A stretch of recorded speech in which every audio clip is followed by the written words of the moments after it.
Ben Grimm had gotten used to the weight of it, the roughness of it, the way his body no longer felt like his own. His skin wasn't skin. It was something else now. Something heavy, something ancient, something wrong. At first, he thought it was just stone, just a cosmic accident that turned muscle and bone into an unbreakable shell. But over the years, he started noticing things, small things. The way his flesh wasn't uniform, the way the cracks between the plates shifted when he wasn't looking. He could swear they weren't in the same place every day. And then there was the pulse. Deep inside him, beneath the layers of unbreakable rock, something throbbed. Too faint for anyone else to notice, but not for him. Not when he was alone, not when the world went quiet. It wasn't a heartbeat. It wasn't anything human. It felt aware. He never told Reed, never told Sue or Johnny, never let it slip in their late-night talks about finding a cure. Because some part of him, the part that still dreamed in flesh and blood, knew the truth. The thing wasn't just something he became. It was something he was becoming. And no matter how much he tried to ignore it, the cracks kept shifting. The whispers kept getting louder. It always happened when things got quiet. At first, Ben thought it was just his imagination.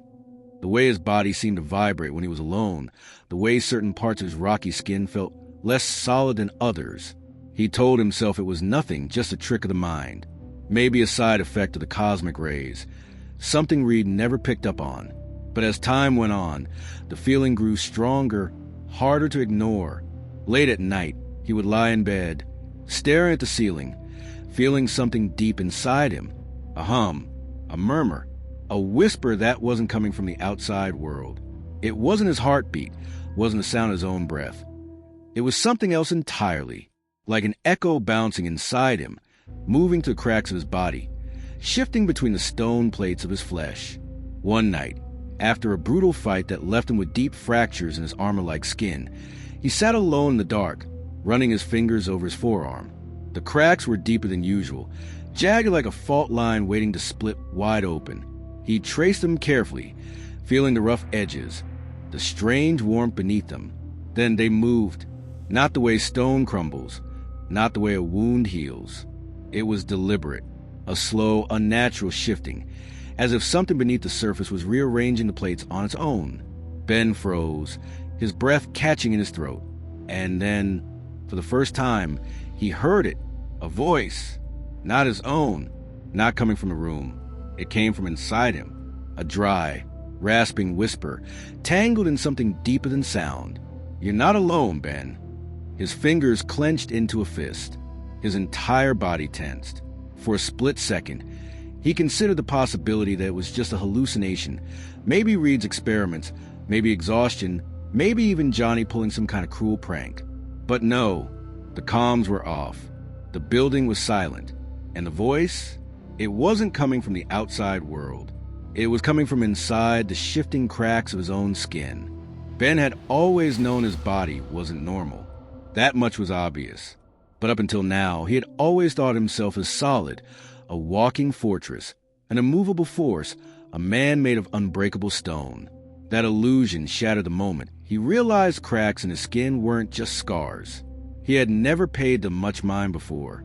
Sure, they were there, thin, jagged lines that carved through his rocky flesh like fault lines on a dried-up riverbed.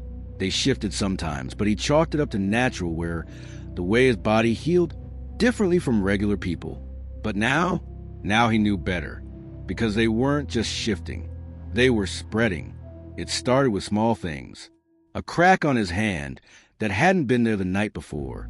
A fissure across his chest that stretched wider when he moved. No pain, no wounds, just silent, creeping movement. Then one day, he caught his reflection in a window and saw it happen. He stood there, motionless, staring at himself, watching the deep lines in his skin crawl. Not break, not crumble. Crawl, like something beneath the surface was pushing, reshaping him from the inside out. The sensation that followed was worse than pain. It was cold, deep in his core, like fingers of ice tracing along his bones. He pressed his hand against his chest, against one of the larger cracks, feeling the space between the plates.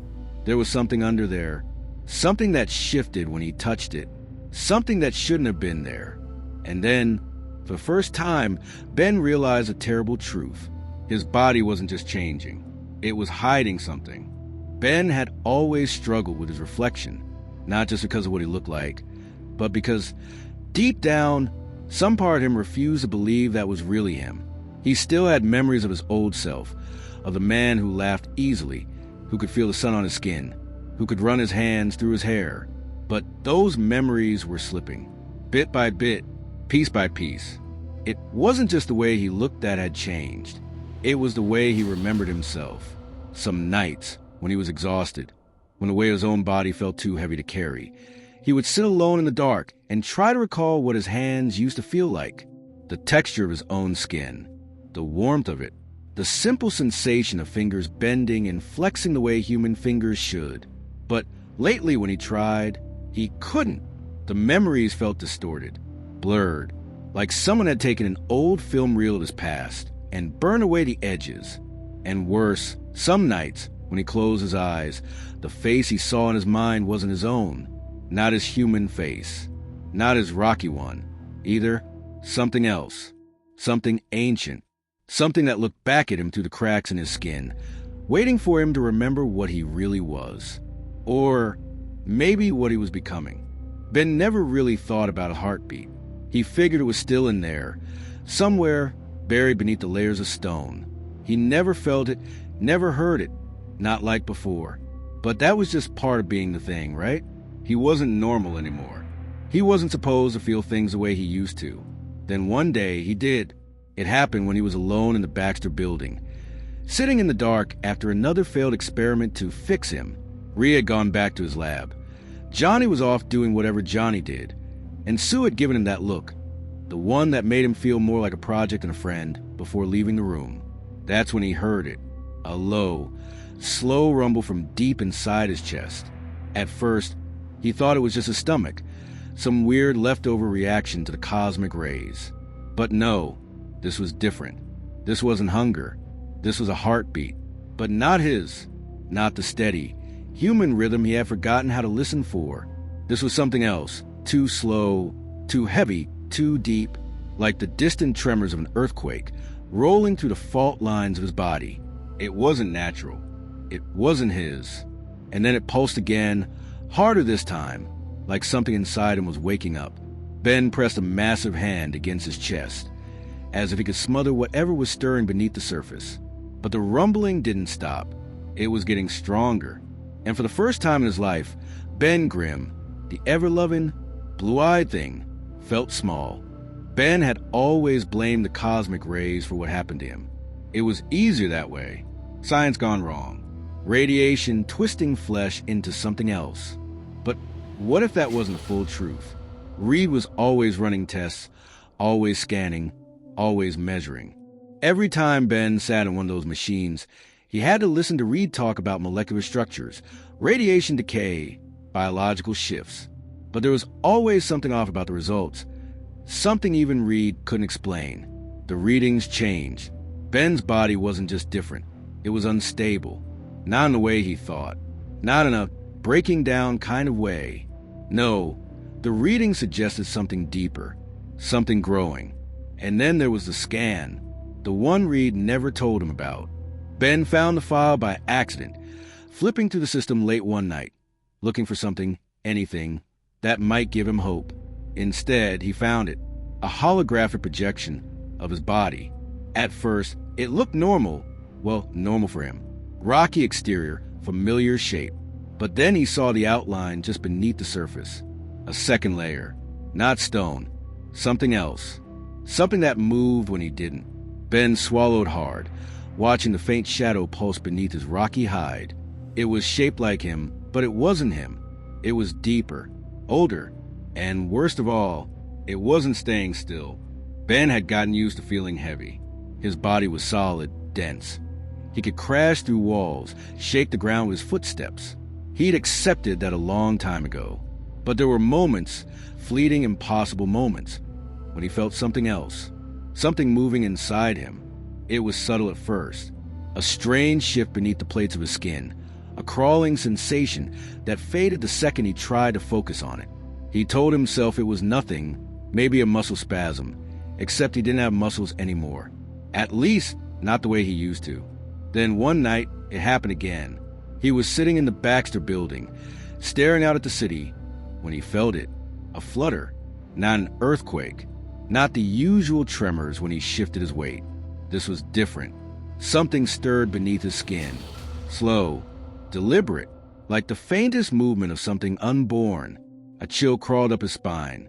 No, that was impossible. He was just tired. He wasn't thinking straight.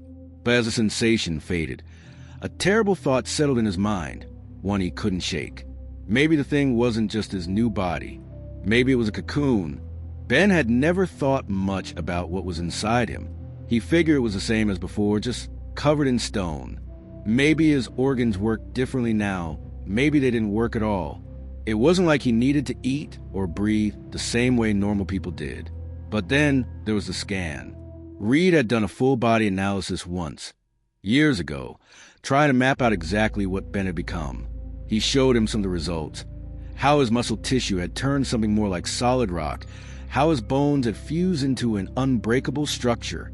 But there was one thing Reed didn't show him. Ben found the file by accident, buried deep in the system, a cross-section of his torso, his chest, his core. He expected to see something. His heart, his lungs, something that explained how he was still alive. Instead, he saw nothing. A hollow space, stretching from his rib cage to his gut, not filled with organs, not even filled with stone, just empty. Ben stared at the image for a long time, unable to make sense of it. That wasn't possible. He could feel himself breathing. He could feel his chest rise and fall. But if the scan was right, then what was he breathing with? He pressed a hand against his stomach, against the thick plates of rock that made up his body. No movement, no sign of anything beneath. But then, something shifted. Just for a second, something inside that empty space moved. Ben's hand jerked away as an impossible chill ran through him, because in that moment, he finally understood. His body wasn't just missing something. It was housing something. Something that had been waiting. Something that had just realized he was looking.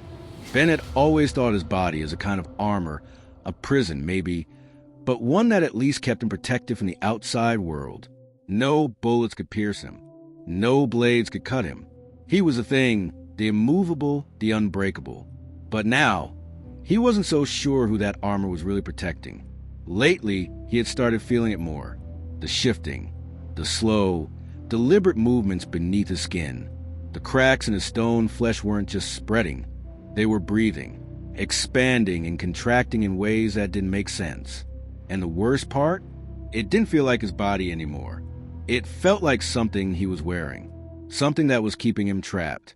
One night, unable to take the paranoia anymore, he grabbed a chisel and a hammer from Reed's lab. He held them in shaking hands, staring at the rough surface of his forearm. If this was just stone, if it was just an outer shell, then it should chip away, right? He had broken apart before.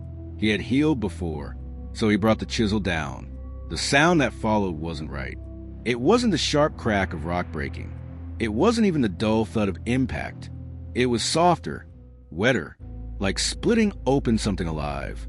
Ben dropped the tools immediately, his breath coming fast and heavy. His arm, where it struck, was already sealing itself back up too fast, too smoothly. And for just a second, before the crack closed completely, he saw it. Something under the surface. Something dark. Something that had just blinked. Ben stopped looking in mirrors a long time ago. It wasn't just because he hated what he saw. He had come to terms with that a long time ago. No, this was different. This was something deeper. Something wrong. Because every time he caught his reflection, something fell off. It started subtly. A flicker in the corner of his eye. A delay in the way his reflection moved. Little things he could dismiss as tricks of the light, as exhaustion, as his own paranoia creeping in. But then one night, he saw it. He was alone in the Baxter building, passing by one of the high-tech screens Reed used for diagnostics. The glass was dark, reflective, and just as he turned his head, he caught it, his own face, looking back at him. Except it wasn't. His reflection was smiling. Ben wasn't. His mouth hadn't moved. But the thing in the glass had curled its lips into a grin. A slow, knowing grin that didn't belong to him. His stomach dropped. Every instinct screamed at him to look away, to run, to pretend he hadn't seen it. But he couldn't. He was frozen, staring into his own eyes, watching as the thing inside his reflection stared right back. And then it spoke, not out loud, inside his head, almost ready. Ben stumbled back, knocking over a table, shattering a beaker onto the floor. The sound snapped him out of it, his eyes blinking, his breath ragged. When he looked back at the glass, the reflection was normal again, but he knew what he had seen.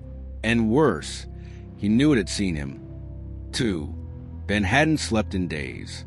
He couldn't. Not after what he'd seen. Not after what he'd felt. The cracks in his skin weren't just shifting anymore.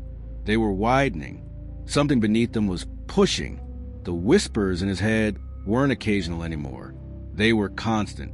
Faint murmurs slipping through his mind like static, threading into his thoughts, breaking them apart. He couldn't tell where his own voice ended and theirs began. Then one night he made a mistake. He pressed too hard against one of the cracks, and it gave, not like rock crumbling, not like stone breaking. It peeled. The world around him blurred. His breath caught in his throat as he realized. His skin had come loose. The thick, unbreakable, unmovable armor of his body had split open like a wound, and beneath it, it wasn't flesh. It wasn't stone. It was moving. Something writhed in the darkness beneath his skin, slick and coiled, shifting away from the light. A shape that should not have been there. A shape that wasn't Ben Grimm. Or maybe it was. Maybe this was what he had always been. Maybe the thing wasn't just on the outside. Maybe the real monster had been waiting beneath the surface all along. And now, it was finally ready to come out. Ben Grimm always thought he knew what he was. A man trapped in an unbreakable body. A cosmic accident. A hero cursed to wear a shell of living stone. But that was a lie. Because now, as he stares down at the impossible thing writhing beneath his cracked skin, as the whispers in his mind become a chorus welcoming him back, he realizes the truth. The thing was never just him. It was something else. Something older. Something that had been waiting. And now the armor is breaking. Now the shell is peeling away. Now the thing beneath is waking up. And the worst part?